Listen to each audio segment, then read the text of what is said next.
And a few things that we studied: the creation of man, male and female, especially the purpose for God creating woman.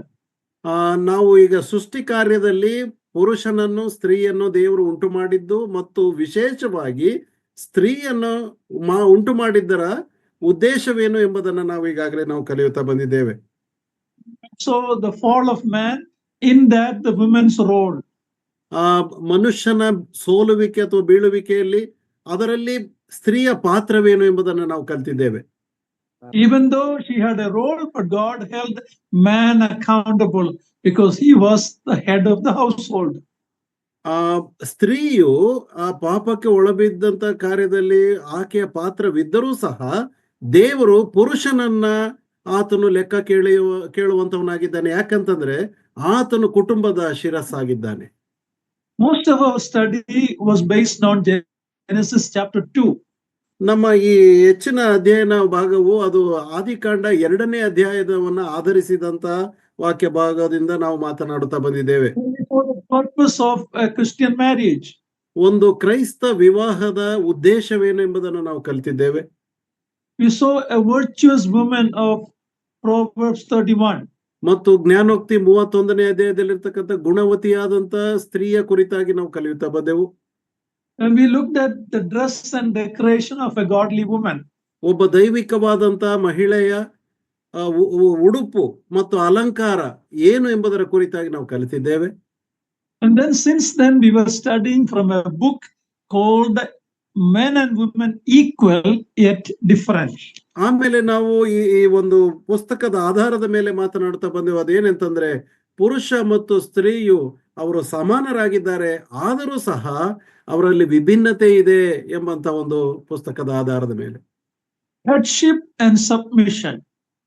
ಶಿರಸ್ಸುತನ ಮತ್ತು ಅಧೀನತೆ. And we saw that from Old Testament and New Testament. ಮತ್ತು ಹಳೆ ಒಡಂಬಡಿಕೆಯಲ್ಲಿ ಹೊಸ ಒಡಂಬಡಿಕೆಯಲ್ಲಿ ನಾವು ಅನೇಕ ವಾಕ್ಯ ಭಾಗಗಳನ್ನು ನಾವು ನೋಡ್ತಾ ಬಂದೆವು. One of the reason why we have to study this, because there is a group in Christianity, feminists, who don't believe this. ನಾವು ಯಾಕೆ ಇದನ್ನೆಲ್ಲ ಕಲಿಬೇಕೆಂಬುದಾಗಿ ಹೇಳಿದ್ರೆ, ಕ್ರೈಸ್ತರಲ್ಲಿ ಸ್ತ್ರೀ ಸಮತ್ವವಾದಿಗಳು ಎಂಬಂತ ಒಂದು ಗುಂಪಿದೆ. ಅದು ತಪ್ಪಾಗಿ ಅದು ನಮ್ಮನ್ನ ನಡೆಸುವುದರಿಂದ ನಾವು ಸರಿಯಾದ ಬೋಧನೆಯನ್ನು ನಾವು ಕಲಿತವರಾಗಿರಬೇಕು. ಆ ದೃಷ್ಟಿಯಿಂದ mainline churches are seriously influenced by this feminist view. ಈ ಸ್ತ್ರೀ ಸಮತ್ವವಾದಿಗಳ ದೃಷ್ಟಿಕೋನದಲ್ಲಿ ಬಹಳ ಪ್ರಮುಖವಾದಂತ ಸಭೆಗಳು ಅವು ದಾರಿ ತಪ್ಪುವಂತ ಸ್ಥಿತಿಗೆ ಅದು ಹೋಗುವಂತದ್ದಾಗಿದೆ. So it is very important to know the gender difference and the roles that God has established from creation itself, before the fall of man. ಆದುದರಿಂದ ಮನುಷ್ಯನು ಪಾಪಕ್ಕೆ ಒಳಬೀಳುವುದಕ್ಕಿಂತ ಮುಂಚಿತವಾಗಿಯೇ ಸೃಷ್ಟಿ ಕಾರ್ಯ ಮೊದಲುಗೊಂಡು ದೇವರು ಈ ಲಿಂಗ ತಾರತಮ್ಯವನ್ನು ಯಾಕೆ ಇಟ್ಟಿದ್ದಾನೆ ಎಂಬಂತದ್ದನ್ನ ನಾವು ಅರ್ಥ ಮಾಡಿಕೊಳ್ಳೋದು ಅದು ಅವಶ್ಯಕವಾಗಿದೆ. It has nothing to do with who is superior or inferior. Man and woman are both created in the image of God.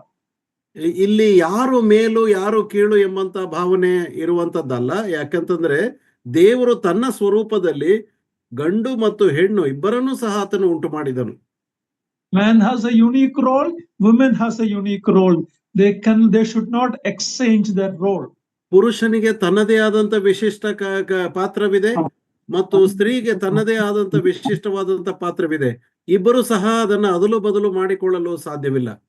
That is what happened in the Garden of Eden, and all mankind is suffering since then. ಅದು ಆದಿಕಾಂಡದಲ್ಲಿ ನಾವು ಏದೇನ್ ತೋಟದಲ್ಲಿ ಇದಾದದ್ದರಿಂದ ಇಡೀ ಮನುಕುಲವು ಈಗ ನರಳುವಂತ ಸ್ಥಿತಿಗೆ ಒಳಬಿದ್ದದನ್ನ ನಾವು ಜ್ಞಾಪಕ ಮಾಡಿಕೊಳ್ತೇವೆ. And many people blame Apostle Paul as a woman hater, but absolutely that is not the truth. ಅನೇಕರು ಪೌಲನ ಮೇಲೆ ದೂರನ್ನ ಹೇಳ್ತಾರೆ. ಯಾಕಂತಂದ್ರೆ ಆತನು ಸ್ತ್ರೀ ವಾದವನ್ನ ಆತನು ವಿರೋಧಿಸುವಂತ ವ್ಯಕ್ತಿ ಎಂಬುದಾಗಿ ಹೇಳ್ತಾರೆ. ಆದ್ರೂ ಕಡಾಖಂಡಿತವಾಗಿ ಆತನು ಹಾಗೆ ಅಲ್ಲ. ಇದು ಇರುವಂತ ವಿಷಯ. Then we saw the teaching from the Old Testament and the New Testament.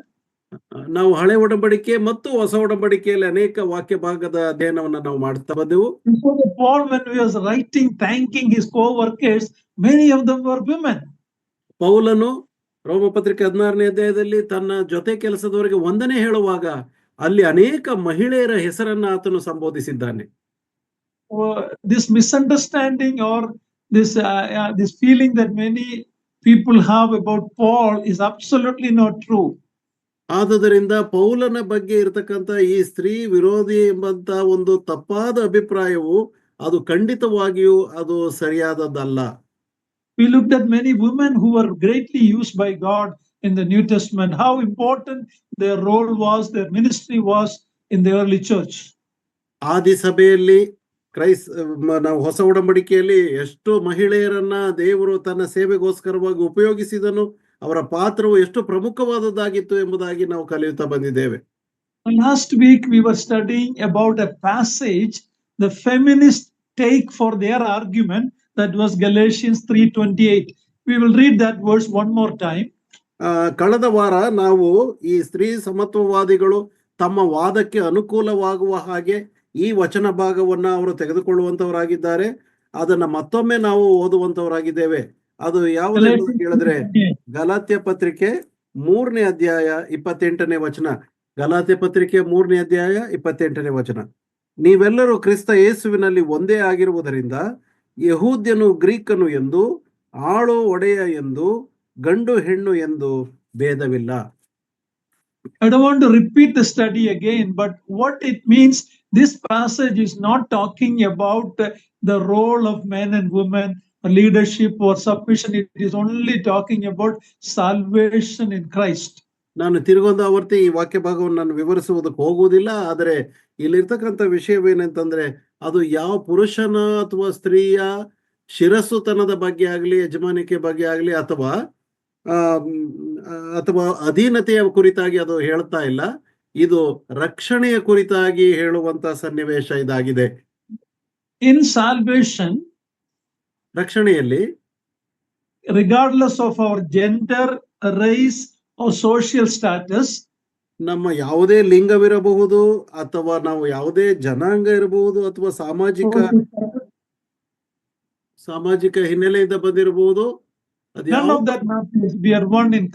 ಅದ್ಯಾವುದು ಸಹ ಲೆಕ್ಕಕ್ಕೆ ಬರುವುದಿಲ್ಲ. ನಾವೆಲ್ಲರೂ ಕ್ರಿಸ್ತನಲ್ಲಿ ಒಂದೇ ಆಗಿದ್ದೇವೆ. We should have mutual love, ನಮಗೆ ಪರಸ್ಪರ ಪ್ರೀತಿ ಇರಬೇಕು, honor and servanthood attitude, ಗೌರವಿಸುವಂತ ಮತ್ತು ಸೇವಾ ಮನೋಭಾವ ನಮ್ಮಲ್ಲಿರುವಂತದ್ದಾಗಿರಬೇಕು. And we should have oneness in Christ. ಮತ್ತು ಕ್ರಿಸ್ತನಲ್ಲಿ ನಮಗೆ ಏಕತೆ ಇರಬೇಕು. A pride of race, ನಾನು ಯಾವ ಜಾತಿ ಅಂತ pride and heritage, ನಮ್ಮ ಹಿನ್ನೆಲೆ, our social standing, financially or in position or gender, it has nothing to do with, it's a sin if we consider like that. ನಾನು ಸಾಮಾಜಿಕವಾಗಿ ಯಾವ ಹಿನ್ನೆಲೆಯಿಂದ ಬಂದಿದ್ದೇನೆ, ನನ್ನ ಮೂಲ ಜಾತಿ ಯಾವುದು, ಅಥವಾ ನನ್ನ ಹಣಕಾಸಿನ ವ್ಯವಸ್ಥೆ, ಆರ್ಥಿಕತೆಯಲ್ಲಿ ನಾನು ಹೇಗಿದ್ದೇನೆ, ಅಥವಾ ನನ್ನ ಬಣ್ಣವಿರಬಹುದು, ಇದ್ಯಾವುದು ಸಹ ಇದು ಬರುವಂತದ್ದಲ್ಲ, ಲೆಕ್ಕಕ್ಕೆ ಬರುವಂತದ್ದಲ್ಲ. ಈ ರೀತಿಯಾಗಿ ಯೋಚಿಸುವುದಾದರೆ ಅದು ಪಾಪವಾಗಿದೆ. It is sin and we should confess it and repent of such attitude. ಅದು ಒಂದು ಪಾಪವಾಗಿದೆ ಮತ್ತು ಅದನ್ನು ನಾವು ಅರಿಕೆ ಮಾಡಿ ನಾವು ಅದನ್ನು ಬಿಟ್ಟು ಬಿಡುವಂತವರಾಗಿರಬೇಕು. In India we have caste system, everybody know that there are hundreds of caste. Bharat ದೇಶದಲ್ಲಿ ನಮ್ಮಲ್ಲಿ ಜಾತಿ ವ್ಯವಸ್ಥೆ ಇದೆ, ಅನೇಕ ತರವಾದಂತಹ ಜಾತಿ ಧರ್ಮದವರು ನಾವಿದ್ದೇವೆ. Sometimes believers also take glory in telling I am from a Brahmin background, you know. ಅನೇಕ ಸಾರಿ ಕ್ರೈಸ್ತರಲ್ಲಿಯೂ ಸಹ ಹೇಳುವಂತದ್ದು, ನಾನು ಬ್ರಾಹ್ಮಣ ಕುಟುಂಬದಿಂದ ಹಿನ್ನೆಲೆಯಿಂದ ನಾನು ಬಂದವನು ಎಂಬುದಾಗಿ ಹೇಳಿಕೊಳ್ಳುವಂತದ್ದನ್ನು ನೋಡ್ತೇವೆ. If you think like that, it is a sin. You should change that attitude. We were all sinners saved by the grace of God. ಆ ರೀತಿ ಏನಾದ್ರೂ ಯೋಚಿಸುವುದಾದರೆ ಅದು ಪಾಪವಾಗಿದೆ. ಆದುದರಿಂದ ಅದನ್ನು ಬಿಟ್ಟು ನಾವೆಲ್ಲರೂ ಪಾಪಿಗಳು, ನಾವು ಆ ಪಾಪದಿಂದ ಬಿಡುಗಡೆ ಹೊಂದಿ ರಕ್ಷಣಾ ಮಾರ್ಗಕ್ಕೆ ನಾವು ಬಂದಿದ್ದೇವೆ ಎಂಬಂತ ಭಾವನೆಯಲ್ಲಿ ನಾವಿರುವಂತವರಾಗಿರಬೇಕು. The cross of Christ has equaled us, made us equal in spite of all these differences. ಈ ಎಲ್ಲಾ ವ್ಯತ್ಯಾಸಗಳನ್ನ, ತಾರತಮ್ಯಗಳನ್ನ ಮಟ್ಟವಾಗಿ ಸಮವಾಗಿ ಇಟ್ಟದ್ದು ಯಾವುದು ಎಂಬುದಾಗಿ ಹೇಳಿದ್ರೆ ನಮ್ಮ ಕರ್ತನಾದ ಯೇಸು ಕ್ರಿಸ್ತನ ಶಿಲುಬೆಯ ಮರಣ. Blood of Jesus Christ cleanses all, no matter what our background. So don't glory in your race. ನಾವು ಯಾವುದೇ ಹಿನ್ನೆಲೆಯವರಾದರೂ ಯಾವುದೇ ತರವಾದಂಥವರಾದರೂ ನಮ್ಮೆಲ್ಲ ಪಾಪಗಳನ್ನು ಕರ್ತನಾದ ಯೇಸು ಕ್ರಿಸ್ತನ ರಕ್ತವು ಅದು ಶುದ್ಧಿ ಮಾಡುವಂಥದ್ದಾಗಿದೆ. ಆದುದರಿಂದ ನಮ್ಮ ಹಿನ್ನೆಲೆಗಳ ಬಗ್ಗೆ ನಾವು ಹೆಚ್ಚಳ ಪಡುವಂಥದ್ದು ಅಗತ್ಯವಿಲ್ಲ. James in his epistles clearly condemns difference. A rich man come to the church, we tell them sit in the front seat. A poor man with a shabby cloth come, we tell him go back there or sit at my feet. See, very clearly James is condemning such attitude in the assemblies.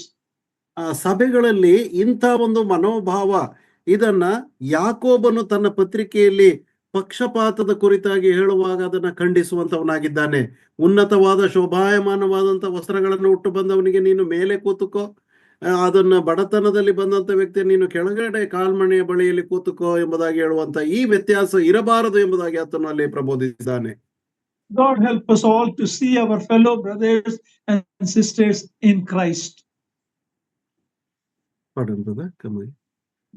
May God help each one of us to see our fellow believers, no matter what their background, as one in Christ.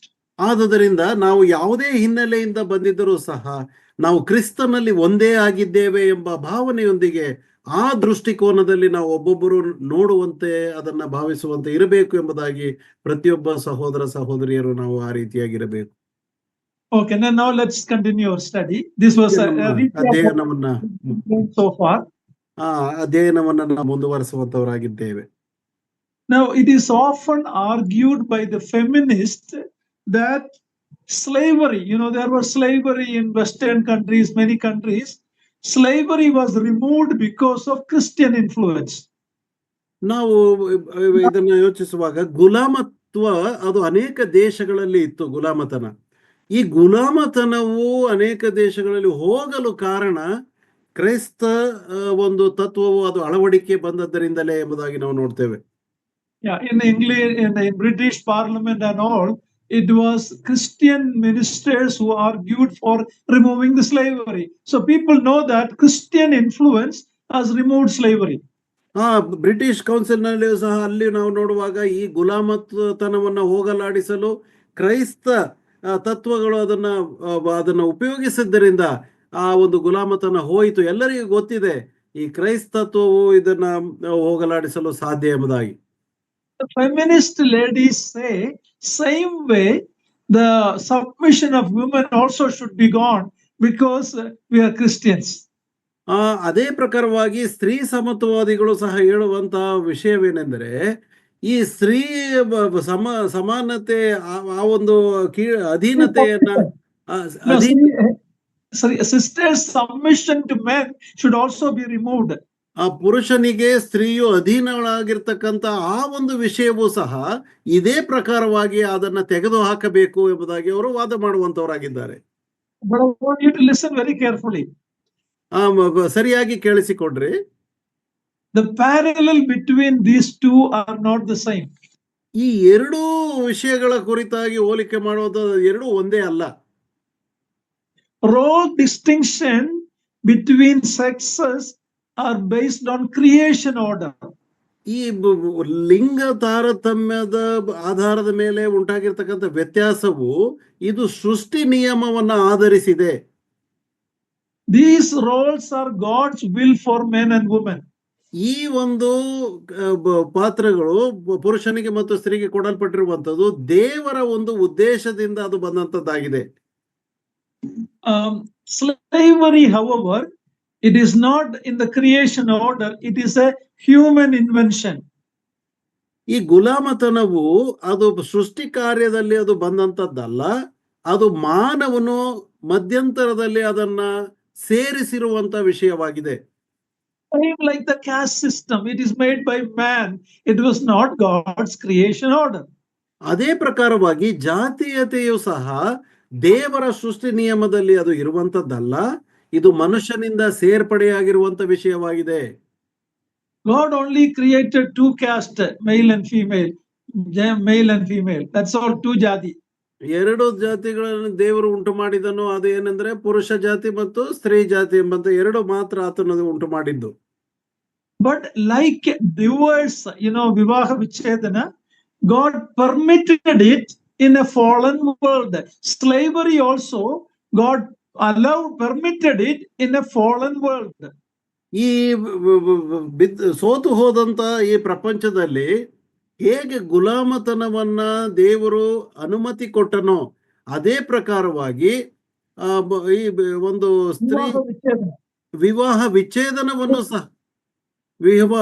ವಿಚ್ಛೇದನವನ್ನು ಸಹ ಅನುಮತಿಯಾಗಿ ಕೊಟ್ಟಿದ್ದಾನೆ.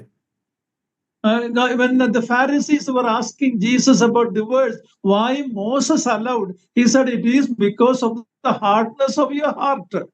ಪರಿಸಾಯರು ವಿಚ್ಛೇದನದ ಕುರಿತಾಗಿ ಕೇಳಿದಾಗ ಮೋಶೆಯ ಒಂದು ಆಧಾರದ ಮೇಲೆ ಆತನು ಹೇಳಿದ್ದೇನೆಂದ್ರೆ, ಯೇಸು ಕ್ರಿಸ್ತನು ಆತನು ನಿಮ್ಮ ಹೃದಯದ ಕಠಿಣತೆಯನ್ನ ನೋಡಿ ಮೋಶೆ ಹಾಗೆ ಹೇಳಿದನು ಎಂಬುದಾಗಿ ಆತನು ತಿಳಿಸುತ್ತಾ ಇದ್ದಾನೆ. It was not like that from the beginning. ಇದು ಪ್ರಾರಂಭದಲ್ಲಿ ಆದಿಯಲ್ಲಿ ಬಂದಂತದ್ದಲ್ಲ ಎಂಬುದಾಗಿ ಆತನು ಅಲ್ಲಿ ಹೇಳುವಂತವನಾಗಿದ್ದಾನೆ. Caste system and slavery is a man's invention, but God many times allowed it in a fallen world. ಈ ಜಾತೀಯತೆ ಮತ್ತು ಗುಲಾಮತನವನ್ನು ಸೋತು ಹೋದಂತ ಅಥವಾ ಬಿದ್ದು ಹೋದಂತ ಈ ಪ್ರಪಂಚದ ಸಂಗತಿಗಳಲ್ಲಿ ದೇವರು ಅದನ್ನು ನೆರವೇರಿಸುವ ಹಾಗೆ ಅನುಮತಿ ನೀಡಿದ್ದಾನೆ ಅಷ್ಟೇ. But in the New Testament church, we see apostles providing instruction to guide Christian slaves and masters. In the New Testament church, we see apostles giving instruction how the masters and slaves should treat each other in Christ. ಹೊಸ ಒಡಂಬಡಿಕೆಯಲ್ಲಿ ಅನೇಕ ಪತ್ರಿಕೆಗಳನ್ನ ನೋಡುವ ಪ್ರಕಾರವಾಗಿ ಯಜಮಾನರು ತಮ್ಮ ಸೇವಕರಿಗೆ ಹೇಗೆ ನಡ್ಕೊಳ್ಳಬೇಕು ಎಂಬುದರ ಕುರಿತಾಗಿ ಕೆಲವು ಪ್ರಬೋಧನೆಗಳನ್ನ ನಾವು ಹೊಸ ಒಡಂಬಡಿಕೆಯಲ್ಲಿ ನಾವು ನೋಡ್ತೇವೆ. In the early church, New Testament church, there were slave owners and slaves. They both were coming together to break bread. ಆದಿ ಕ್ರೈಸ್ತ ಸಭೆಯಲ್ಲಿಯೂ ಸಹ ಯಜಮಾನರು ಮತ್ತು ಗುಲಾಮರು ಇಬ್ಬರೂ ಸಹ ಇದ್ರು. ಇಬ್ಬರು ಒಟ್ಟಾಗಿ ರೊಟ್ಟಿ ಮುರಿಯುವುದರಲ್ಲಿ ಪಾಲ್ಗೊಳ್ಳುತ್ತಾ ಇದ್ರು. Read Colossians 4:1, brother. Colossians 4:1. ಕೊಲೊಸೆ ಪತ್ರಿಕೆ 4ನೇ ಅಧ್ಯಾಯ 1ನೇ ವಚನವನ್ನು ನೋಡ್ರಿ. ಕೊಲೊಸೆ ಪತ್ರಿಕೆ 4ನೇ ಅಧ್ಯಾಯ 1ನೇ ವಚನ. ಯಜಮಾನರೇ, ಪರಲೋಕದಲ್ಲಿ ನಿಮಗೂ ಯಜಮಾನನೊಬ್ಬನಿದ್ದಾನೆಂದು ತಿಳಿದು ನಿಮ್ಮ ದಾಸರಿಗೆ ನ್ಯಾಯವಾದದ್ದನ್ನು ಸರಿಯಾದದ್ದನ್ನು ಮಾಡಿರಿ. You see, there were both masters and slaves in the early church. ಪ್ರಾರಂಭದ ಆದಿ ಸಭೆಯಲ್ಲಿಯೂ ಸಹ ಯಜಮಾನರು ಮತ್ತು ದಾಸರು ಇದ್ದರು ಎಂಬುದಾಗಿ ನಾವು ನೋಡ್ತೇವೆ. Today it could be bosses and employees, the same way today. ಈ ದಿನಮಾನಗಳಲ್ಲಿಯೂ ಸಹ ನಾವು ಯಜಮಾನರು ಆಡಳಿತ ಮಾಡ್ತಕ್ಕಂಥವ್ರು ಮತ್ತು ಅದನ್ನ ಕಾರ್ಯಗತ ಮಾಡತಕ್ಕಂಥ ಕೆಲಸಗಾರರು ಎಂಬುದಾಗಿ ಎರಡು ವಿಭಾಗಗಳುಂಟು. Philemon chapter 6, Philemon verse 16 and 17. ಫಿಲೆಮೋನನ ಪತ್ರಿಕೆ 16ನೇ ವಚನ ಮತ್ತು 17ನೇ ವಚನ. ಫಿಲೆಮೋನ 16 ಮತ್ತು 17ನೇ ವಚನ. ಇನ್ನು ಮೇಲೆ ಅವನು ದಾಸನಾಗದೆ ದಾಸನಿಗಿಂತ ಉತ್ತಮನಾಗಿ ಪ್ರಿಯ ಸಹೋದರನಂತಾಗಬೇಕು. ಅವನು ನನಗೆ ಬಹಳ ಪ್ರಿಯನಾಗಿರುವಲ್ಲಿ ನಿನಗೆ ಲೋಕ ಸಂಬಂಧದಲ್ಲಿಯೂ ಕರ್ತನ ಸಂಬಂಧದಲ್ಲಿಯೂ ಇನ್ನೂ ಎಷ್ಟೋ ಪ್ರಿಯನಾಗಿರುವನು. ಹಾಗಾದರೆ ನೀನು ನನ್ನನ್ನು ಜೊತೆಗಾರನೆಂದು ಎಣಿಸಿದರೆ ನನ್ನನ್ನು ಸೇರಿಸಿಕೊಳ್ಳುವ ಪ್ರಕಾರವೇ ಅವನನ್ನು ಸೇರಿಸಿಕೋ. This is the attitude you and I should have in our assemblies, no matter what background people come from. ನಾವು ಯಾವುದೇ ಹಿನ್ನೆಲೆಯಿಂದ ಬಂದಂತ ಜನರು ಇರಬಹುದು, ನಮ್ಮ ಸಭೆಗಳಲ್ಲಿ ಈ ವಾಕ್ಯ ಆಧಾರಿತವಾದಂತ ಭಾವನೆಯಿಂದ ನಾವು ನಡ್ಕೊಳ್ಳಬೇಕು. Philemon should accept Onesimus as accepting Apostle Paul. ಫಿಲೆಮೋನನು ಒನೆಸಿಮನನ್ನು ಯಾವ ರೀತಿ ಸ್ವೀಕರಿಸಬೇಕೆಂಬುದಾಗಿ ಕೇಳ್ತಾನೆ ಎಂಬುದಾಗಿ ಹೇಳಿದ್ರೆ, ಪೌಲನನ್ನು ಆತನು ಹೇಗೆ ಸ್ವೀಕರಿಸುತ್ತಾನೋ ಹಾಗೆ ಒನೆಸಿಮನನ್ನು ಸ್ವೀಕರಿಸಬೇಕೆಂಬುದಾಗಿ ತಿಳಿಸ್ತಾ ಇದ್ದಾನೆ. Apostle Paul and Peter do not defend slavery from the scriptures as they do headship and submission. ಅಂದ್ರೆ headship and submission ಬೋಧಿಸುವ ಅದೇ ರೀತಿಯಲ್ಲಿ ಸ್ಲೈವರಿ ವಿಷಯವಾಗಿ ಅವರು ಡಿಫೆಂಡ್ ಮಾಡ್ತಾ ಇಲ್ಲ, ಸ್ಥಾಪಿಸ್ತಾ ಇಲ್ಲ. You understand that brother? Okay brother. ಆ ಪೌಲನು ಮತ್ತು ಪೇತ್ರನು ಇಬ್ಬರು ಸಹ ಈ ಗುಲಾಮತನವನ್ನ ಈ ಯಜಮಾನತ್ವ ಮತ್ತು ಅಧೀನತೆಗೆ ಸೇರಿದ ಅಂದ್ರೆ ಆ ಪ್ರಕಾರವಾಗಿ ಅವರು ಹೋಲಿಸಿ ಅದನ್ನ ಅವರು ಅದನ್ನ ಒಪ್ಪಿಕೊಳ್ಳುವಂತ ರೀತಿಯಲ್ಲಿ ಇಲ್ಲ.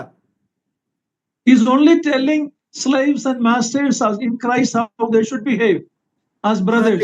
ಅವರು ಕೇವಲ ಹೇಳ್ತಾ ಇರ್ತಕ್ಕಂಥದ್ದು ದಾಸರು ಮತ್ತು ಯಜಮಾನರು ಹೇಗೆ ನಡ್ಕೊಳ್ಳಬೇಕು ಕ್ರಿಸ್ತನಲ್ಲಿ ಎಂಬುದಾಗಿ ಅವರು ತಿಳಿಸುವಂತವರಾಗಿದ್ದಾರೆ. Since slavery is a human invention, ಗುಲಾಮತನವು ಮನುಷ್ಯನಿಂದ ಹುಟ್ಟಿ ಬಂದಂತ ವಿಷಯವಾದದ್ರಿಂದ it is not part of the creation order. ಅದು ದೇವರ ಸೃಷ್ಟಿಯ ನಿಯಮದಲ್ಲಿ ಇಲ್ಲದೆ ಇರುವುದರಿಂದ Paul is writing to the slaves in the early church. 1 Corinthians 7:21. Please read that, brother. 1 Corinthians 7:21. ಮೊದಲನೇ ಕೊರಿಂಥ ಪತ್ರಿಕೆ 7ನೇ ಅಧ್ಯಾಯ 21ನೇ ವಚನ. ಮೊದಲನೇ ಕೊರಿಂಥ ಪತ್ರಿಕೆ 7ನೇ ಅಧ್ಯಾಯ 21ನೇ ವಚನ. ದೇವರು ಕರೆದಾಗ ನೀನು ಮತ್ತೊಬ್ಬನ ದಾಸನಾಗಿದ್ದೀಯೋ ಅದಕ್ಕೆ ಚಿಂತೆ ಮಾಡಬೇಡ, ಆದರೆ ಬಿಡುಗಡೆ ಹೊಂದುವುದಕ್ಕೆ ನಿನ್ನ ಕೈಯಿಂದಾದರೆ ಸ್ವತಂತ್ರನಾಗುವುದೇ ಉತ್ತಮ. So he's telling that if you can be free, be free.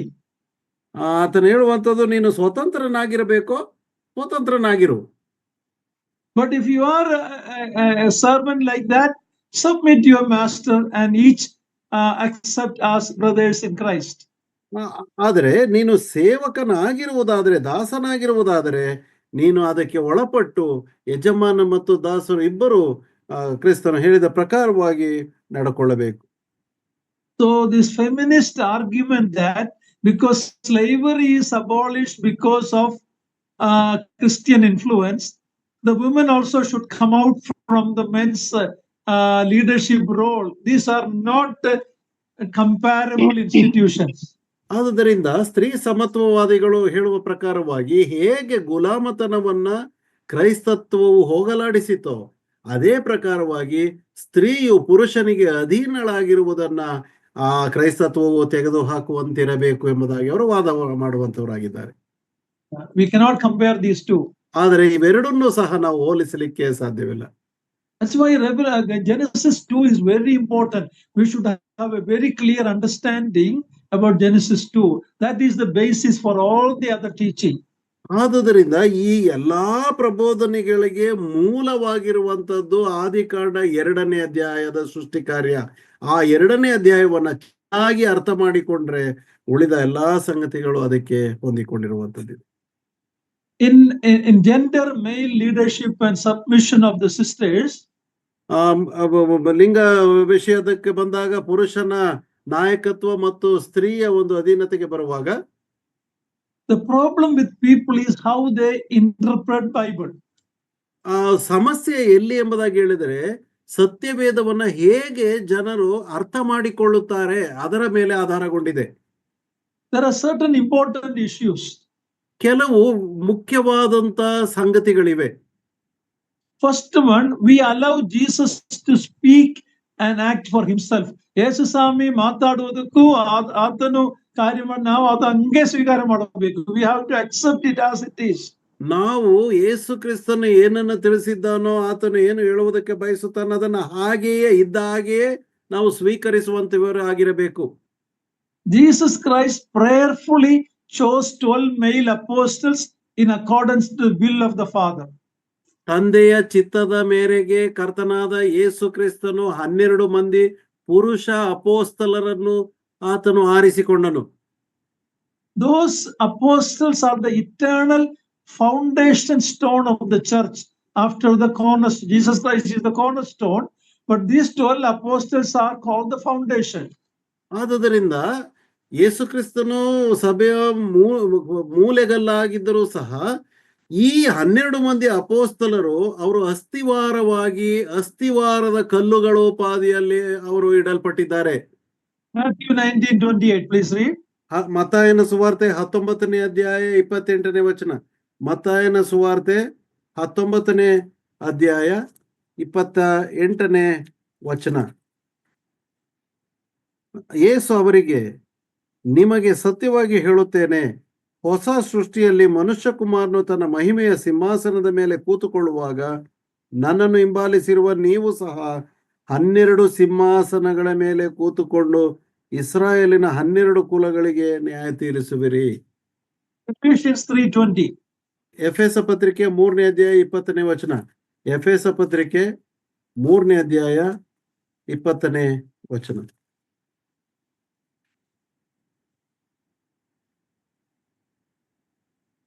ನಿಮ್ಮಲ್ಲಿ ಕಾರ್ಯ ಸಾಧಿಸುವ ತನ್ನ ಶಕ್ತಿಯ ಪ್ರಕಾರ ನಾವು ಬೇಡುವುದಕ್ಕಿಂತಲೂ ಯೋಚಿಸುವುದಕ್ಕಿಂತಲೂ ಅತ್ಯಧಿಕವಾದದ್ದನ್ನು ಮಾಡಲು ಶಕ್ತನಾದ ದೇವರಿಗೆ ಸಭೆಯಲ್ಲಿಯೂ ಕ್ರಿಸ್ತ ಯೇಸುವಿನಲ್ಲಿಯೂ ತಲತಲಾಂತರಕ್ಕೂ ಯುಗಾಂತರಕ್ಕೂ ಸ್ತೋತ್ರ. Brother, I think I gave the wrong reference. Okay. Revelation 21:14. I'm sorry. Revelation 21:14. ಪ್ರಕಟಣೆ ಪುಸ್ತಕ 21ನೇ ಅಧ್ಯಾಯ 14ನೇ ವಚನ. ಪ್ರಕಟಣೆ 21:14. ಪಟ್ಟಣದ ಪ್ರಾಕಾರಕ್ಕೆ 12 ಅಸ್ತಿವಾರಗಳಿದ್ದವು. ಅವುಗಳ ಮೇಲೆ ಯಜ್ಞದ ಕುರಿಯಾದಾತನ 12 ಮಂದಿ ಅಪೋಸ್ತಲರ ಹೆಸರುಗಳಿದ್ದವು. Yeah, actually it was Ephesians 2:20. Ephesians 2:20, brother. ಎಫೆಸ ಪತ್ರಿಕೆ 2ನೇ ಅಧ್ಯಾಯ 20ನೇ ವಚನ. ಆಗ್ಲೇ ತಪ್ಪಾಗಿ ನಾವು ಹೇಳಿದೆವು. ಎಫೆಸ ಪತ್ರಿಕೆ 2ನೇ ಅಧ್ಯಾಯ 20ನೇ ವಚನ. ಅಪೋಸ್ತಲರು ಪ್ರವಾದಿಗಳು ಎಂಬ ಅಸ್ತಿವಾರದ ಮೇಲೆ ನೀವು ಮಂದಿರದೋಪಾದಿಯಲ್ಲಿ ಕಟ್ಟಲ್ಪಟ್ಟಿದ್ದೀರಿ. ಯೇಸು ಕ್ರಿಸ್ತನೇ ಮುಖ್ಯವಾದ ಮೂಲೆಗಲ್ಲು. Yeah, so importance of these apostles are given in Matthew 19, Ephesians 2 and Revelation 21. ಇಲ್ಲಿ ಅಪೋಸ್ತಲರಿಗೆ ಅತಿ ಪ್ರಮುಖವಾದಂತ ಒಂದು ಸ್ಥಾನವನ್ನ ಮತ್ತಾಯನ ಸುವಾರ್ತೆ 19ನೇ ಅಧ್ಯಾಯ 28ನೇ ವಚನ ಮತ್ತು ಎಫೆಸ ಪತ್ರಿಕೆ 2ನೇ ಅಧ್ಯಾಯ 20ನೇ ವಚನ ಮತ್ತು ಹಾಗೆ ಪ್ರಕಟಣೆ ಪುಸ್ತಕ 21ನೇ ಅಧ್ಯಾಯದಲ್ಲಿ ನಾವು ನೋಡ್ತಾ ಬಂದೆವು. Not only during Jesus' earthly ministry, ಕ್ರಿಸ್ತನ ಈ ಲೋಕದ ಸೇವೆಯಲ್ಲಿ ಮಾತ್ರವಲ್ಲ, even after his resurrection, ಆತನ ಪುನರುತ್ಥಾನದ ನಂತರವೂ ಸಹ he was exalted to heaven. ಆತನು ಪರಲೋಕಕ್ಕೆ ಆರೋಹಣ ಆದ ನಂತರವೂ ಸಹ he chose Matthias as a male. ಅಲ್ಲಿ ಯೂದನಿಗೆ ಬದಲಾಗಿ ಆರಿಸಲ್ಪಟ್ಟಂತ ಮತ್ತಿಯನು ಸಹ ಪುರುಷನೇ ಆಗಿದ್ದನು. Later on, Apostle Paul was chosen. ಆಮೇಲೆ ಅಪೋಸ್ತಲನಾದ ಪೌಲನು ಆರಿಸಲ್ಪಟ್ಟನು. So Jesus' choice and decision we have to accept as it is. ಆದುದರಿಂದ ಯೇಸು ಕ್ರಿಸ್ತನ ಒಂದು ತತ್ವ, ಆತನು ಯಾವ ಮಾದರಿಯನ್ನ ಆರಿಸಿದನೋ ಅದನ್ನು ಇದ್ದ ಹಾಗೆಯೇ ನಾವು ಸಹ ಅದನ್ನ ಆರಿಸಿಕೊಂಡು ಅದನ್ನ ಮುಂದುವರಿಯಬೇಕು.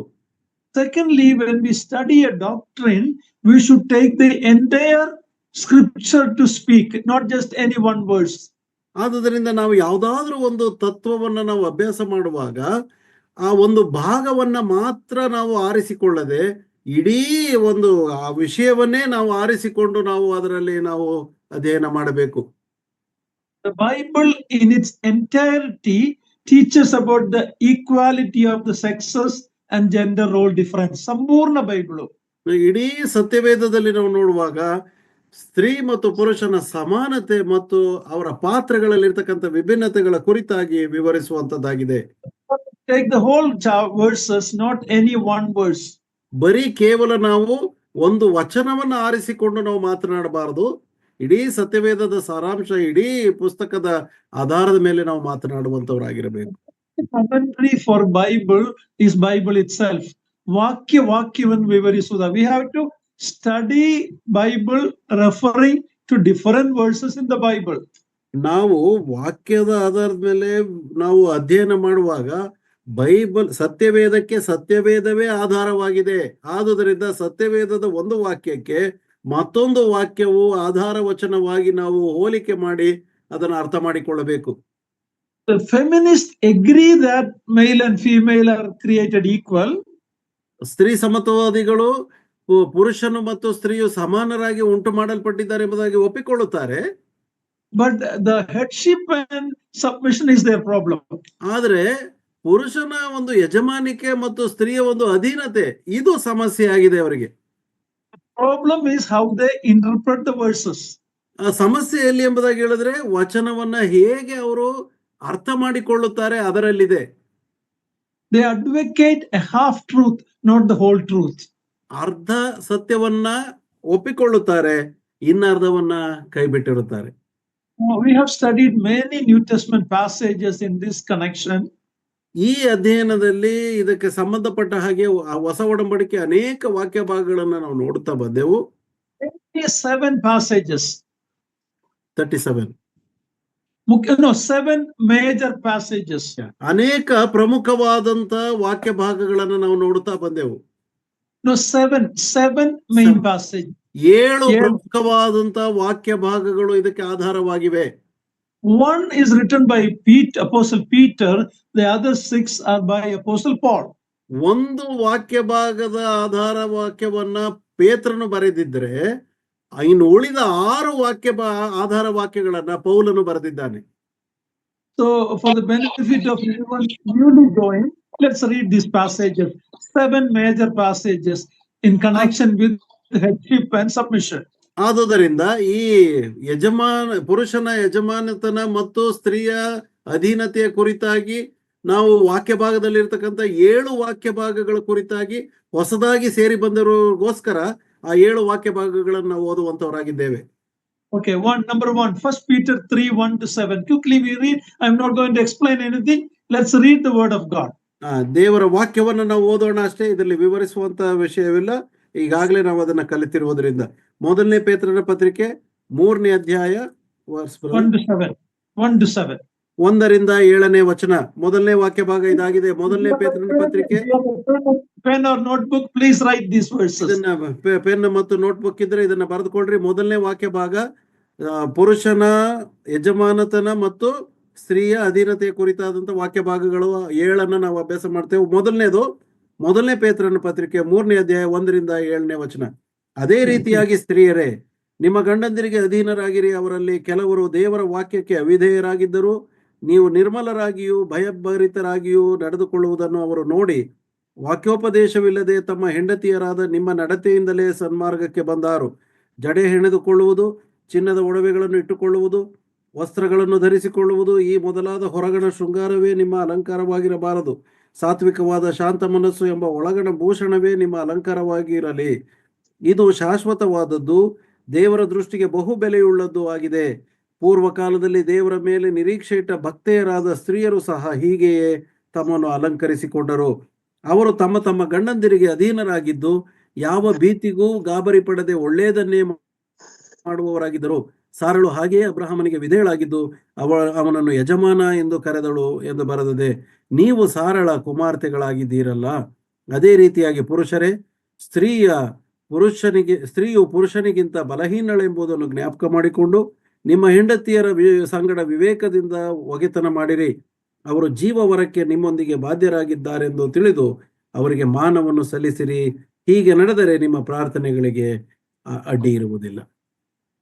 Second passage is Ephesians 5, 22 and 23. ಎರಡನೇ ಒಂದು ವಾಕ್ಯ ಭಾಗ ಎಫೆಸ ಪತ್ರಿಕೆ 5ನೇ ಅಧ್ಯಾಯ 22ನೇ ವಚನದಿಂದ 25ನೇ 22 and 23 only. 22 ಮತ್ತು 23ನೇ ವಚನಗಳು ಮಾತ್ರ. ಎಫೆಸ ಪತ್ರಿಕೆ 5ನೇ ಅಧ್ಯಾಯ 22, 23. ಸ್ತ್ರೀಯರೇ, ನೀವು ಕರ್ತನಿಗೆ ಹೇಗೋ ಹಾಗೆಯೇ ನಿಮ್ಮ ಗಂಡಂದಿರಿಗೆ ಅಧೀನರಾಗಿರ್ರಿ. ಕ್ರಿಸ್ತನು ಸಭೆಗೆ ತಲೆಯಾಗಿರುವ ಪ್ರಕಾರವೇ ಗಂಡನು ಹೆಂಡತಿಗೆ ತಲೆಯಾಗಿದ್ದಾನೆ. ಕ್ರಿಸ್ತನೋ ಸಭೆಯೆಂಬ ದೇಹಕ್ಕೆ ರಕ್ಷಕನಾಗಿದ್ದಾನೆ. Colossians 3, 18 and 19. ಕೊಲೊಸೆ ಪತ್ರಿಕೆ 3ನೇ ಅಧ್ಯಾಯ 18 ಮತ್ತು 19ನೇ ವಚನ. ಕೊಲೊಸೆ ಪತ್ರಿಕೆ 3ನೇ ಅಧ್ಯಾಯ 18 ಮತ್ತು 19ನೇ ವಚನ. ಸ್ತ್ರೀಯರೇ, ನಿಮ್ಮ ಗಂಡಂದಿರಿಗೆ ಅಧೀನರಾಗಿರಿ. ಇದು ಕರ್ತನಲ್ಲಿರುವವರಿಗೆ ಯೋಗ್ಯವಾಗಿದೆ. ಪುರುಷರೇ, ನಿಮ್ಮ ಹೆಂಡತಿಯರನ್ನು ಪ್ರೀತಿಸಿರಿ, ಅವರಿಗೆ ನಿಷ್ಠುರವಾಗಿರಬೇಡಿರಿ. 1 Timothy 2, 8 to 15. A little long passage, but read it. 1 Timothy 2, 8 to 15. ಮೊದಲನೇ ತಿಮೋತಿ ಪತ್ರಿಕೆ 2ನೇ ಅಧ್ಯಾಯ 8ರಿಂದ 15ನೇ ವಚನ. ಮೊದಲನೇ ತಿಮೋತಿ ಪತ್ರಿಕೆ 2ನೇ ಅಧ್ಯಾಯ 8ರಿಂದ 15ನೇ ವಚನ. ಹೀಗಿರಲಾಗಿ ಪುರುಷರು ಎಲ್ಲಾ ಸ್ಥಳಗಳಲ್ಲಿ ಕೋಪವೂ ವಾಗ್ವಾದವೂ ಇಲ್ಲದವರಾಗಿ ಭಕ್ತಿಪೂರ್ವಕವಾಗಿಯೇ ಕೈಗಳನ್ನೆತ್ತಿ ಪ್ರಾರ್ಥಿಸಬೇಕೆಂದು ಅಪೇಕ್ಷಿಸುತ್ತೇನೆ. ಹಾಗೆಯೇ ಸ್ತ್ರೀಯರು ಮಾನಸ್ಥೆಯರಾಗಿಯೂ ಡಂಬವಿಲ್ಲದವರಾಗಿಯೂ ಇದ್ದು ಮರ್ಯಾದೆಗೆ ತಕ್ಕ ಉಡುಪನ್ನುಟ್ಟುಕೊಳ್ಳಬೇಕೆಂದು ಅಪೇಕ್ಷಿಸುತ್ತೇನೆ. ಅವರು ಜಡೆ, ಚಿನ್ನ, ಮುತ್ತು, ಬೆಲೆಯುಳ್ಳ ವಸ್ತ್ರ ಮುಂತಾದವುಗಳಿಂದ ತಮ್ಮನ್ನು ಅಲಂಕರಿಸಿಕೊಳ್ಳದೆ ದೇವ ಭಕ್ತೆಯರೆನಿಸಿಕೊಳ್ಳುವ ಸ್ತ್ರೀಯರಿಗೆ ಯುಕ್ತವಾಗಿರುವ ಪ್ರಕಾರ ಸತ್ಕ್ರಿಯೆಗಳಿಂದಲೇ ಅಲಂಕರಿಸಿಕೊಳ್ಳಬೇಕು. ಸ್ತ್ರೀಯರು ಮೌನವಾಗಿದ್ದು ಪೂರ್ಣ ವಿಧೇಯರಾಗಿ ಉಪದೇಶವನ್ನು ಕೇಳಬೇಕು. ಉಪದೇಶ ಮಾಡುವುದಕ್ಕಾಗಲಿ ಪುರುಷರ ಮೇಲೆ ಅಧಿಕಾರ ನಡೆಸುವುದಕ್ಕಾಗಲಿ ಸ್ತ್ರೀಯರಿಗೆ ನಾನು ಅಪ್ಪಣೆ ಕೊಡುವುದಿಲ್ಲ. ಅವರು ಮೌನವಾಗಿರಬೇಕು. ಮೊದಲು ನಿರ್ಮಿತನಾದವನು ಆದಾಮನಲ್ಲವೇ? ಆಮೇಲೆ ಹವ್ವಳು. ಇದಲ್ಲದೆ ಆದಾಮನು ವಂಚನೆಗೆ ಒಳಬೀಳಲಿಲ್ಲ, ಸ್ತ್ರೀಯು ವಂಚನೆಗೆ ಒಳಬಿದ್ದು ಅಪರಾಧಿಯಾದಳು. ಆದರೂ ಸ್ತ್ರೀಯರು ಮಾನಸ್ಥೆಯರಾಗಿ ನಂಬಿಕೆಯಲ್ಲಿಯೂ ಪ್ರೀತಿಯಲ್ಲಿಯೂ ಪರಿಶುದ್ಧತೆಯಲ್ಲಿಯೂ ನೆಲೆಗೊಂಡಿದ್ದರೆ ಮಕ್ಕಳನ್ನು ಹೆರುವುದರಲ್ಲಿ ರಕ್ಷಣೆ ಹೊಂದುವರು. Fifth passage, Titus 2:4-5. 5ನೇ ಒಂದು ವಾಕ್ಯ ಭಾಗ, ತೀತನ ಪತ್ರಿಕೆ 2ನೇ ಅಧ್ಯಾಯ 4 ಮತ್ತು 5ನೇ ವಚನ. ತೀತನ ಪತ್ರಿಕೆ 2ನೇ ಅಧ್ಯಾಯ 4 ಮತ್ತು 5ನೇ ವಚನ. ಇದಲ್ಲದೆ ಅವರು ಪ್ರಾಯದ ಸ್ತ್ರೀಯರಿಗೆ ನಿಮ್ಮ ಮೂಲಕ ದೇವರ ವಾಕ್ಯಕ್ಕೆ ದೂಷಣೆಯಾಗದಂತೆ ನೀವು ಗಂಡಂದಿರನ್ನು ಮಕ್ಕಳನ್ನು ಪ್ರೀತಿಸುವವರು, ದಮೆಯುಳ್ಳವರು, ಪತಿವ್ರತೆಯರು, ಮನೆಯಲ್ಲೇ ಕೆಲಸ ಮಾಡುವವರು, ಸುಶೀಲೆಯರು, ನಿಮ್ಮ ಗಂಡಂದಿರಿಗೆ ಅಧೀನರೂ ಆಗಿರಬೇಕೆಂದು ಬುದ್ಧಿ ಕಲಿಸುವ ಹಾಗೆ ಬೋಧಿಸು. 1 Corinthians 11. ಮೊದಲನೇ ಕೊರಿಂಥ ಪತ್ರಿಕೆ 11ನೇ ಅಧ್ಯಾಯ 1-16, a longer passage, but it is always good to read the word of God. ದೇವರ ವಾಕ್ಯವನ್ನು ಓದುವಂಥದ್ದು ಒಳ್ಳೆಯದು, ಯಾಕಂದ್ರೆ ಇದು ದೊಡ್ಡ ವಾಕ್ಯವಾದರೂ ಸಹ ಅರ್ಥಪೂರ್ಣವಾದಂಥ ವಾಕ್ಯ ಭಾಗವಾಗಿದೆ. ಮೊದಲನೇ ಕೊರಿಂಥ ಪತ್ರಿಕೆ 11ನೇ ಅಧ್ಯಾಯ 2ನೇ ವಚನದಿಂದ 16ನೇ ವಚನದವರೆಗೆ. ನೀವು ಎಲ್ಲದರಲ್ಲಿಯೂ ನನ್ನನ್ನು ಜ್ಞಾಪಕ ಮಾಡಿಕೊಂಡು ನಾನು ನಿಮಗೆ ತಿಳಿಸಿಕೊಟ್ಟ ಕಟ್ಟಳೆಗಳನ್ನು ಅನುಸರಿಸಿ ನಡೆಯುತ್ತೀರೆಂದು ನಿಮ್ಮನ್ನು ಹೊಗಳುತ್ತೇನೆ. ಆದರೂ ಒಂದು ಸಂಗತಿಯನ್ನು ನೀವು ತಿಳಿಯಬೇಕೆಂದು ನನ್ನ ಇಷ್ಟ. ಅದೇನೆಂದರೆ, ಪ್ರತಿ ಪುರುಷನಿಗೂ ಕ್ರಿಸ್ತನು ತಲೆ, ಸ್ತ್ರೀಗೆ ಪುರುಷನು ತಲೆ, ಕ್ರಿಸ್ತನಿಗೆ ದೇವರು ತಲೆಯಾಗಿದ್ದಾನೆ. ತಲೆಯನ್ನು ಮುಚ್ಚಿಕೊಂಡು ಪ್ರಾರ್ಥನೆಯನ್ನಾಗಲಿ ಪ್ರವಾದನೆಯನ್ನಾಗಲಿ ಮಾಡುವ ಪುರುಷನು ತನ್ನ ತಲೆಯನ್ನು ಅವಮಾನಪಡಿಸುತ್ತಾನೆ. ತಲೆಯ ಮೇಲೆ ಮುಸುಕು ಹಾಕಿಕೊಳ್ಳದೆ ಪ್ರಾರ್ಥನೆಯನ್ನಾಗಲಿ ಪ್ರವಾದನೆಯನ್ನಾಗಲಿ ಮಾಡುವ ಸ್ತ್ರೀಯು ತನ್ನ ತಲೆಯನ್ನು ಅವಮಾನಪಡಿಸುತ್ತಾಳೆ. ಸ್ತ್ರೀಯು ಮುಸುಕಿಲ್ಲದಿರುವುದು ತಲೆ ಬೋಳಿಸಿಕೊಂಡಿರುವುದು ಒಂದೇ. ಸ್ತ್ರೀಯು ಮುಸುಕು ಹಾಕಿಕೊಳ್ಳದಿದ್ದರೆ ಆಕೆಯು ಕೂದಲನ್ನು ತೆಗೆಸಿಬಿಡಬೇಕಷ್ಟೆ. ಆದರೆ ಕೂದಲನ್ನು ಕತ್ತರಿಸಿಕೊಳ್ಳುವುದಾಗಲಿ ತಲೆ ಬೋಳಿಸಿಕೊಳ್ಳುವುದಾಗಲಿ ಸ್ತ್ರೀಗೆ ಅವಮಾನಕರವಾಗಿದ್ದರೆ ಆಕೆಯು ಮುಸುಕನ್ನು ಹಾಕಿಕೊಳ್ಳಲಿ. ಪುರುಷನು ದೇವರ ಪ್ರತಿರೂಪವೂ ಪ್ರಭಾವವೂ ಆಗಿರುವುದರಿಂದ ತಲೆಯನ್ನು ಮುಚ್ಚಿಕೊಳ್ಳಕೂಡದು. ಸ್ತ್ರೀ ಆದರೂ ಪುರುಷನ ಪ್ರಭಾವವಾಗಿದ್ದಾಳೆ. ಪುರುಷನು ಸ್ತ್ರೀಯಿಂದ ಉತ್ಪತ್ತಿ ಆಗಲಿಲ್ಲ, ಸ್ತ್ರೀಯು ಪುರುಷನಿಂದ ಉತ್ಪತ್ತಿಯಾದಳು. ಇದಲ್ಲದೆ ಪುರುಷನು ಸ್ತ್ರೀ ನಿಮಿತ್ತವಾಗಿ ನಿರ್ಮಾಣವಾಗಲಿಲ್ಲ, ಸ್ತ್ರೀಯು ಪುರುಷನ ನಿಮಿತ್ತವಾಗಿ ನಿರ್ಮಾಣವಾದಳು. ಹೀಗಿರುವುದರಿಂದ ದೂತರ ನಿಮಿತ್ತವಾಗಿ ಸ್ತ್ರೀಯು ಪುರುಷನ ಅಧಿಕಾರ ಸೂಚಿಸುವ ಮುಸುಕನ್ನು ತಲೆಯ ಮೇಲೆ ಹಾಕಿಕೊಂಡಿರಬೇಕು. ಆದರೂ ಕರ್ತನ ಸಂಬಂಧದಲ್ಲಿ ಪುರುಷರಿಲ್ಲದೆ ಸ್ತ್ರೀಯರು, ಸ್ತ್ರೀಯರಿಲ್ಲದೆ ಪುರುಷರು ಸಂಪೂರ್ಣರಲ್ಲ. ಸ್ತ್ರೀಯು ಪುರುಷನಿಂದ ಉತ್ಪತ್ತಿಯಾದಳು, ಹಾಗೆಯೇ ಪುರುಷನು ಸ್ತ್ರೀ ಮೂಲಕವಾಗಿ ಹುಟ್ಟುತ್ತಾನೆ. ಸಮಸ್ತಕ್ಕೂ ದೇವರೇ ಮೂಲ ಕಾರಣನು. ನಿಮ್ಮೊಳಗೆ ನೀವೇ ಯೋಚಿಸಿ ತೀರ್ಮಾನಿಸಿಕೊಳ್ಳಿರಿ. ಸ್ತ್ರೀಯು ಮುಸುಕು ಹಾಕಿಕೊಳ್ಳದೆ ದೇವರಿಗೆ ಪ್ರಾರ್ಥನೆ ಮಾಡುವುದು ಯುಕ್ತವೋ? ಪುರುಷನು ಕೂದಲು ಬೆಳೆಸಿಕೊಂಡರೆ ಅದು ಅವನಿಗೆ ಅವಮಾನಕರವಾಗಿದೆ ಎಂದು ಸ್ತ್ರೀಯು ಬೆಳೆಸಿಕೊಂಡರೆ ಕೂದಲು ಅವಳಿಗೆ ಮುಸುಕಿಗೆ ಬದಲಾಗಿ ಕೊಡಲ್ಪಟ್ಟಿರುವುದರಿಂದ ಅದು ಅವಳಿಗೆ ಗೌರವವಾಗಿದೆ ಎಂದು ನಿಮಗೆ ಸ್ವಭಾವ ಸಿದ್ಧವಾಗಿ ತಿಳಿಯುತ್ತದಲ್ಲವೋ? ಒಬ್ಬನು ವಾಗ್ವಾದ ಪ್ರಿಯನಾಗಿ ಕಾಣಿಸಿಕೊಂಡರೆ ಇಂಥ ಪದ್ಧತಿ ನಮ್ಮಲ್ಲಿಲ್ಲ ಮತ್ತು ದೇವರ ಸಭೆಗಳಲ್ಲಿಯೂ ಇಲ್ಲ ಎಂದು ತಿಳಿದುಕೊಳ್ಳಲಿ. Last passage, 1 Corinthians 14:34-38. ಕೊನೆಯ ಒಂದು ವಾಕ್ಯ ಭಾಗ, ಮೊದಲನೇ ಕೊರಿಂಥ ಪತ್ರಿಕೆ 14ನೇ ಅಧ್ಯಾಯ 34ನೇ ವಚನದಿಂದ 40ನೇ ವಚನದವರೆಗೆ. ಮೊದಲನೇ ಪತ್ರಿಕೆ 14ನೇ ಅಧ್ಯಾಯ 34ನೇ ವಚನದಿಂದ ಅಪ್ ಟು 38ರವರೆಗೆ, 34ರಿಂದ 38ರವರೆಗೆ. ದೇವ ಜನರ ಎಲ್ಲಾ ಸಭೆಗಳ ಮರ್ಯಾದೆಯ ಪ್ರಕಾರ ಸ್ತ್ರೀಯರು ಸಭೆಯ ಕೂಟಗಳಲ್ಲಿ ಸುಮ್ಮಗಿರಬೇಕು. ಮಾತಾಡುವುದಕ್ಕೆ ಅವರಿಗೆ ಅಪ್ಪಣೆ ಇಲ್ಲ, ಅವರು ಅಧೀನದಲ್ಲಿರಬೇಕು. ಧರ್ಮಶಾಸ್ತ್ರದಲ್ಲಿಯೂ ಹೀಗೆ ಹೇಳಿದೆಯಲ್ಲ. ಅವರು ಏನಾದರೂ ತಿಳ್ಕೊಳ್ಳುವುದಕ್ಕೆ ಅಪೇಕ್ಷಿಸಿದರೆ ಮನೆಯಲ್ಲಿ ತಮ್ಮ ಗಂಡಂದಿರನ್ನು ಕೇಳಲಿ. ಸ್ತ್ರೀಯರು ಸಭೆಯಲ್ಲಿ ಮಾತಾಡುವುದು ನಾಚಿಕೆಗೆಟ್ಟ ಕೆಲಸವಾಗಿದೆ. ಏನು, ದೇವರ ವಾಕ್ಯವು ನಿಮ್ಮಿಂದಲೇ ಹೊರಟಿತೋ? ನಿಮಗೆ ಮಾತ್ರವೇ ಬಂತೋ? ಯಾವನಾದರೂ ತನ್ನನ್ನು ಪ್ರವಾದಿ ಎಂದಾಗಲಿ ದೇವರಾತ್ಮನಿಂದ ನಡೆಸಲ್ಪಡುವವನೆಂದಾಗಲಿ ಭಾವಿಸಿಕೊಂಡರೆ ನಾನು ನಿಮಗೆ ಬರೆದಿರುವ ಸಂಗತಿಗಳು ಕರ್ತನ ವಿಧಿಯೇ ಎಂದು ಚೆನ್ನಾಗಿ ತಿಳ್ಕೊಳ್ಳಲಿ. ಯಾವನಾದರೂ ತನಗೆ ಇದು ಗೊತ್ತಿಲ್ಲವೆಂದರೆ ಅವನು ಗೊತ್ತಿಗೆ ಬಾರದವನು. Now, I mentioned these 7 passages, so even the new believers can understand the passage where these role differences are clearly taught in the New Testament. ಹೊಸ ಒಡಂಬಡಿಕೆಯಲ್ಲಿ ಸ್ಪಷ್ಟವಾಗಿ ಹೇಗೆ ಈ ಪುರುಷ ಮತ್ತು ಸ್ತ್ರೀಯ ವ್ಯತ್ಯಾಸಗಳನ್ನು ಅದು ತಿಳಿಸಲ್ಪಟ್ಟಿದೆ, ಅವರ ಪಾತ್ರಗಳ ಕುರಿತಾಗಿ ಎಲ್ಲಿ ನೋಡ್ತೇವೆ ಎಂಬಂತ 7 ವಾಕ್ಯ ಭಾಗಗಳನ್ನ ನಾವೀಗ ಓದಿದ್ದೇವೆ. These are not isolated text, these are not obscure text. ಅಂದ್ರೆ ಗೊತ್ತಾಗದೆ ಇರುವ ಏನೋ ಒಂದು ವಾಕ್ಯವಲ್ಲ. There are so much to talk about this topic. ಈ ವಿಶೇಷಿಕೆ ಅಡಿಯಲ್ಲಿ ಮಾತನಾಡುವುದಕ್ಕೆ ಸಾಕಷ್ಟು ವಿಷಯವಿದೆ. ಇದು ಕೈ ಬಿಡುವಂತ ಅಥವಾ ಗೊತ್ತಿಲ್ಲದೆ ಏನೋ ಮುಚ್ಚಿ ಮರೆಯಾಗಿರುವಂತ ವಿಷಯ ಎಂಬುದಾಗಿ ಅಲ್ಲ. They are foundational doctrine. ಇವೆಲ್ಲವೂ ಕೂಡ ಮೂಲಭೂತವಾದಂತಹ ತತ್ವಗಳಾಗಿವೆ. And it's mostly based on the creation account in Genesis chapter 2.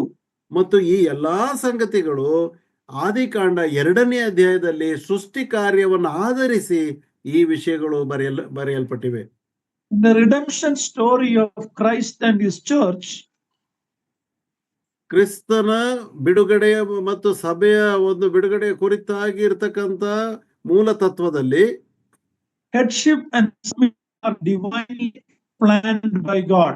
ದೇವರಿಂದ ಈ ಒಂದು ಶಿರಸ್ಸುತನ ಅಥವಾ ಯಜಮಾನಿಕೆ ಹಾಗೂ ಅಧೀನತೆಯು ದೇವರಿಂದ ಬಹಳ ಬುದ್ಧಿವಂತಿಕೆಯಿಂದ ಅದು ಆತನ ಯೋಜನೆಯಲ್ಲಿ ಇರುವಂತದ್ದಾಗಿದೆ.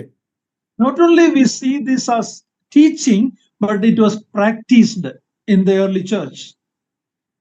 ಇದು ಆದಿಸಭೆಯಲ್ಲಿ ಕೇವಲ ಬೋಧಿಸಲ್ಪಡುವುದು ಮಾತ್ರವಲ್ಲ, ಇದು ಪ್ರಾಯೋಗಿಕವಾಗಿ ಅಳವಡಿಸಿಕೊಂಡಂತ ವಿಷಯವೂ ಇದಾಗಿದೆ. ಯಾರೋ ಫಸ್ಟ್ ರೆಫರೆನ್ಸ್ ಕೇಳಿದೆ, 1 ಪೇದ್ರು 3:1-7 First Peter 3:1-7. Somebody wrote about the first reference. Okay, brother? Okay. First Peter 3:1-7. 1 ಪೇತ್ರ 3ನೇ ಅಧ್ಯಾಯ 1-7ನೇ ವಚನ. Now let us see how it was practiced in the early church. ನಾವು ಈಗ ಈ ಆದಿ ಕ್ರೈಸ್ತ ಸಭೆಯಲ್ಲಿ ಹೇಗೆ ಇದು ಪ್ರಾಯೋಗಿಕವಾಗಿ ಬಳಕೆ ಆಯಿತು ಎಂಬುದನ್ನು ನಾವು ಆಲೋಚನೆ ಮಾಡೋಣ. Jesus chose 12 male apostles. ನಾವು ಈಗಾಗಲೇ ನಾವು ಹೇಳುತ್ತಾ ಬಂದ ಹಾಗೆ ಕ್ರಿಸ್ತನು ತನ್ನ 12 ಮಂದಿ ಅಪೋಸ್ತಲರನ್ನು ಪುರುಷರನ್ನೇ ಆರಿಸಿಕೊಂಡನು. When you look at the book of Acts, ಅಪೋಸ್ತಲರ ಕೃತ್ಯಗಳನ್ನ ನೀವು ಗಮನಿಸುವುದಾದರೆ most of the prominent leaders and preachers were all men. ಅನೇಕ ಅಲ್ಲಿ ಬೋಧಿಸ್ತಿರ್ತಕ್ಕಂಥ ಬೋಧಕರಾಗಲಿ ಅಥವಾ ನಾಯಕರಾಗಲಿ ಬೋಧಕರಾಗಲಿ ಅವರೆಲ್ಲರೂ ಪ್ರಮುಖವಾಗಿ ಪುರುಷರೇ ಆಗಿದ್ದಾರೆ. ಪೀಟರ್, ಪೇತ್ರ, ಜಾನ್, ಯೋಹಾನ, ಬಾರ್ನಬನು, ಸ್ಟೆಫನನು, ಫಿಲಿಪ್ಪನು, ಪೌಲನು, James the brother of John, ಯೋಹಾನನ ತಮ್ಮನಾದ ಯಾಕೋಬನು, James the brother of the Lord, ಯೇಸು ಕ್ರಿಸ್ತನ ತಮ್ಮನಾದಂತ ಯಾಕೋಬನು,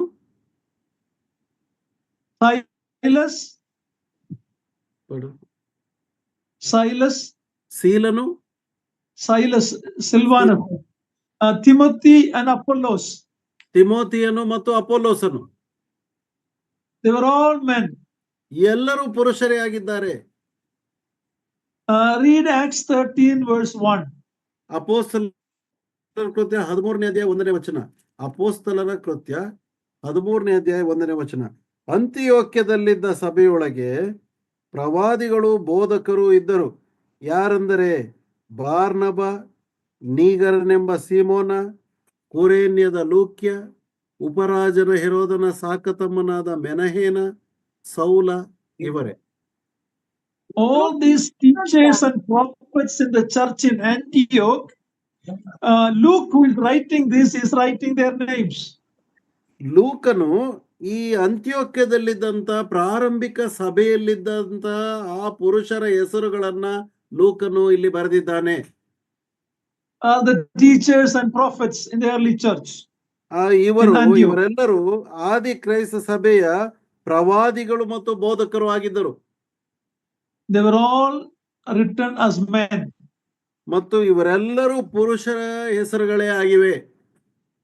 The great apostle to the Gentile is a man, Apostle Paul. ಅನ್ಯ ಜನರಿಗೆ ಅಪೋಸ್ತಲನಾಗಿ ಆರಿಸಲ್ಪಟ್ಟವನು ಆತನು ಕೂಡ ಪುರುಷನೇ. ಅದು ಯಾರೆಂದರೆ ಅಪೋಸ್ತಲನಾದ ಪೌಲನು.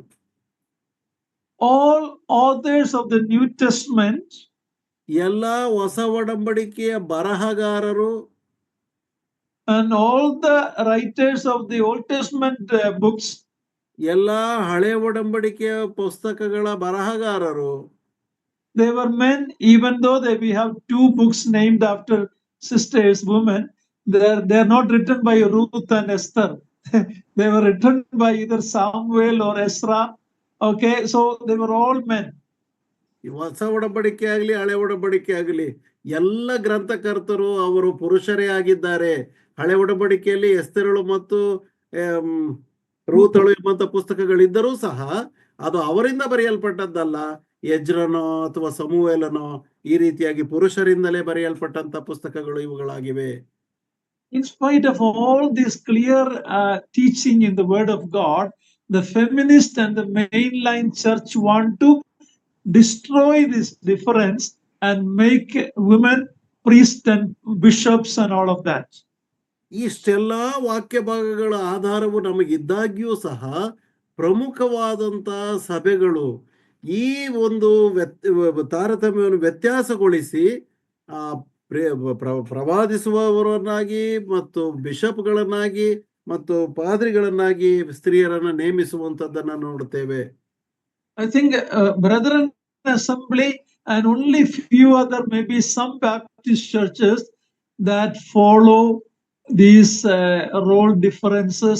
All other churches, including the Pentecostal churches, have women pastors and women leaders.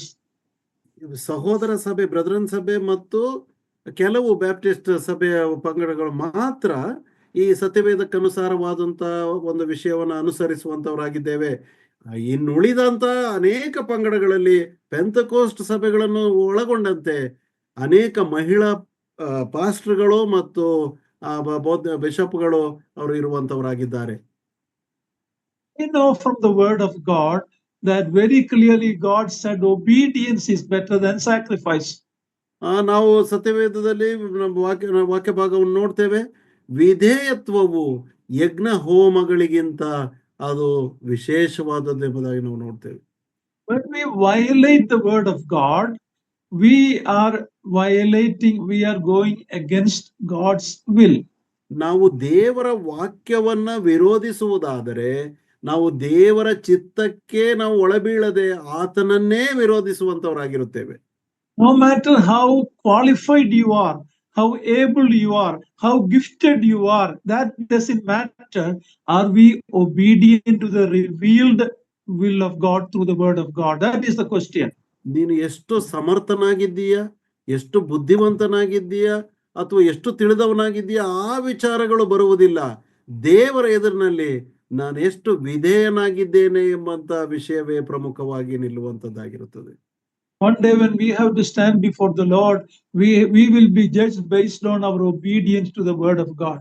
ದೇವರ ವಾಕ್ಯಕ್ಕೆ ಎಷ್ಟು ವಿಧೇಯರಾಗಿದ್ದೇವೆ ಎಂಬುದರ ಆಧಾರದ ಮೇಲೆ ನಾವು ಒಂದು ದಿವಸ ಕರ್ತನ ಮುಂದೆ ನಾವು ನ್ಯಾಯ ತೀರ್ಬೇಕೆಗೆ ನಾವು ನಿಲ್ಲುವಂತವರಾಗಿರುತ್ತೇವೆ. Let me wrap it up by telling that women have amazing responsibilities in the church and in the home. ಆದ್ದರಿಂದ ನಾನು ಅದನ್ನೆಲ್ಲ ಒಟ್ಟಾಗಿ ನಾನು ಹೇಳುವಾಗ ಸ್ತ್ರೀಯರು ಒಂದು ಮನೆಯಲ್ಲಾಗಲಿ ಒಂದು ಸಭೆಯಲ್ಲಾಗಲಿ ಎಷ್ಟು ವಿಶೇಷವಾದಂತಹ ಸೇವೆ ಅವಕಾಶ ಅವರಿಗಿದೆ. We need to recognize their role that God has given and encourage them to come up and fulfill their roles, whether in the home or in the church. ಅದು ಮನೆಯಲ್ಲೇ ಆಗಲಿ ಸಭೆಯಲ್ಲೇ ಆಗಲಿ ಸ್ತ್ರೀಯರ ಪಾತ್ರವೇನು, ದೇವರು ನೇಮಿಸಿರ್ತಕ್ಕಂಥ ಪಾತ್ರವೇನು ಎಂಬುದನ್ನ ಅರ್ಥ ಮಾಡಿಕೊಂಡು ನಾವು ಅವರಿಗೆ ಪ್ರೋತ್ಸಾಹಿಸಿ ಅವರನ್ನ ಮೇಲೆ ತರುವಂತೆ ನಾವು ಮಾಡುವಂತವರಾಗಿರಬೇಕು. We are, like I said in the beginning, we are very good as brethren people to telling the sisters how they should keep quiet in the church. But that quietness is also only before men. It is not before God. We have looked at that. They can tell God all they want in the worship from their heart. The quiet silence is only before men, not before God. Let us learn that very clearly. ನಾವು ಬ್ರದರನ್ಗಳಾಗಿ ನಾವು ಸಹೋದರಿಯರಿಗೆ ನಾವು ಚೆನ್ನಾಗಿ ಹೇಳ್ತೇವೆ, ನೀವು ಮೌನವಾಗಿರಬೇಕು ಎಂಬುದಾಗಿ. ಆದ್ರೆ ಆ ಮೌನವಾಗಿರುವಂಥದ್ದು ಕೂಡ ಸ್ತ್ರೀಯರು ತಮ್ಮ ಹೃದಯದಿಂದ ಬರುವಂತ ಎಲ್ಲ ಆರಾಧನೆ, ಸ್ತುತಿ, ಸ್ತೋತ್ರವನ್ನ ಕರ್ತನಿಗೆ ಅವರು ಹೇಳುವಂತರು ಆಗಿರಬಹುದು. ಪುರುಷನ ಮುಂದೆ ಮಾತ್ರ ಸೈಲೆಂಟ್, ನಾಟ್ ಬಿಫೋರ್ ಗಾಡ್. ದೇವರ ಎದುರಿನಲ್ಲಿ ಮೌನವಾಗಿರುವಂತದ್ದಲ್ಲ, ಪುರುಷರು ಇರುವಾಗ ಪುರುಷರ ಎದುರಿನಲ್ಲಿ ಮೌನವಾಗಿರಬೇಕೇ ಹೊರತು ದೇವರಿಗೆ ತಮ್ಮ ಹೃದಯದಲ್ಲಿರುವಂತದ್ದನ್ನೆಲ್ಲ ಅವರು ಹೇಳಿಕೊಳ್ಳುವಂತವರಾಗಿರಬಹುದು. Let us encourage our sisters and help them to use the gift God has given in the proper way and glorify God. ಆದುದರಿಂದ ದೇವರನ್ನ ಮಹಿಮೆ ಪಡಿಸುವ ಹಾಗೆ ಸರಿಯಾದ ಕ್ರಮದಲ್ಲಿ ಸಹೋದರಿಯರು ನಡ್ಕೊಳ್ಳುವ ಹಾಗೆ ನಾವು ಅವರಿಗೆ ಪ್ರೋತ್ಸಾಹಿಸಿ ಉತ್ತೇಜಿಸುವಂತವರಾಗಿರಬೇಕು. So we will have one more class to share a few more things about this equality and difference. ಈ ಒಂದು ಸಮಾನತೆ ಮತ್ತು ವ್ಯತ್ಯಾಸದ ಕುರಿತಾಗಿ ಇನ್ನೊಂದು ತರಗತಿ ನಾವು ಇದರ ಕುರಿತಾಗಿ ನಾವು ಮಾತನಾಡ್ತೇವೆ. Hopefully by next week we can wrap this book study. ಈ ಒಂದು ಪುಸ್ತಕದ ಅಧ್ಯಯನವನ್ನ ಮುಂದಿನ ವಾರದಲ್ಲಿ ನಾವು ಇದನ್ನ ಮುಕ್ತಾಯಗೊಳಿಸುವುದಕ್ಕೆ ನಾವಿದ್ದೇವೆ. Afterwards we can study about different women from the Bible and so many things we can learn. ಆಮೇಲೆ ಅನಂತರವಾಗಿ ಸತ್ಯವೇದದಲ್ಲಿ ಬೇರೆ ಬೇರೆ ಸ್ತ್ರೀಯರ ಕುರಿತಾಗಿ ಮತ್ತು ಅವರ ಕಾರ್ಯಗಳು ಮತ್ತು ಇನ್ನೂ ಅನೇಕ ಸ್ತ್ರೀಯರ ಕುರಿತಾದಂತಹ ವಿಷಯಗಳನ್ನ ನಾವು ಕಲಿಯುವುದಕ್ಕಿದ್ದೇವೆ. We men sometimes we lack in recognizing the gift God has given to our sisters, our wives, or our fellow sisters in the assembly. Let us ask God to forgive us for our failures and let us recognize them, honor them as Peter is telling. Let us give them honor because they are equal in the grace of God. They are joint heirs with Christ. This difference is only in this world as families in that. And in heaven, we will all be children of God. There will be no marriage there. So let us recognize where we failed and encourage our sisters. ಆದುದರಿಂದ ಸಹೋದರರಾಗಿ ನಾವು ಎಲ್ಲಿ ತಪ್ಪಿ ಹೋಗಿದ್ದೇವೆ ಎಂಬುದನ್ನು ಅರ್ಥ ಮಾಡಿಕೊಂಡು ನಮ್ಮ ಸಭೆಗಳಲ್ಲಿರ್ತಕ್ಕಂಥ ಸ್ತ್ರೀಯರಿಗೆ, ಅದು ಸಹೋದರಿಯರಾಗಿರಬಹುದು, ತಾಯಂದಿರಬಹುದು, ಅವರವರ ಪಾತ್ರಗಳನ್ನು ನಿರ್ವಹಿಸುವ ಹಾಗೆ ನಾವು ಅವರಿಗೆ ಉತ್ತೇಜಿಸಿ ಪ್ರೋತ್ಸಾಹಿಸಿ ನಾವು ಅವರ ಸೇವೆಯನ್ನು ನಾವು ಗುರುತಿಸಿ ಅವರಿಗೆ ಪ್ರೋತ್ಸಾಹಿಸುವಂತೆ ನಾವು ನಡೆದುಕೊಳ್ಳುವಂತವರಾಗಿರೋಣ. This marriage and this role difference is only in this life. In heaven we will all be children of God. ಈ ವಿವಾಹವು ಮತ್ತು ಅದರ ಸಂಬಂಧಗಳೆಲ್ಲವೂ ಈ ಲೋಕದಲ್ಲಿ ಮಾತ್ರ, ಆದರೆ ಪರಲೋಕದಲ್ಲಿ ನಾವೆಲ್ಲರೂ ದೇವರ ಮಕ್ಕಳು ಎಂಬ ಹೆಸರಿನವರಾಗಿರುತ್ತೇವೆ. So let us I hope this study been a benefit to you as it been a benefit to me. ಇದು ಎಷ್ಟು ಲಾಭದಾಯಕವಾಗಿ ನನಗೆ ಆಯಿತೋ ಅಷ್ಟೇ ಲಾಭವು ನಿಮಗೂ ಸಹ ಆಗಿದೆ ಎಂಬುದಾಗಿ ನಾನು ನಂಬುತ್ತೇನೆ. My dear sisters, may you be used by God to build your family as a model family and your assembly as a model assembly. ಆದುದರಿಂದ ಪ್ರಿಯ ಸಹೋದರಿಯರೇ, ದೇವರು ನಿಮ್ಮನ್ನು ಹೆಚ್ಚಾಗಿ ಆತನು ಉಪಯೋಗಿಸಲಿ ನಿಮ್ಮ ಕುಟುಂಬಗಳಲ್ಲಿ ಮಾತ್ರವಲ್ಲದೆ ಆ ಕುಟುಂಬಗಳ ಮೂಲಕವಾಗಿ ಸ್ಥಳೀಯ ಸಭೆಗಳಲ್ಲಿಯೂ ಸಹ ನಿಮ್ಮನ್ನು ಹೆಚ್ಚಾಗಿ ಆತನು ಉಪಯೋಗಿಸಲಿ. Thank you and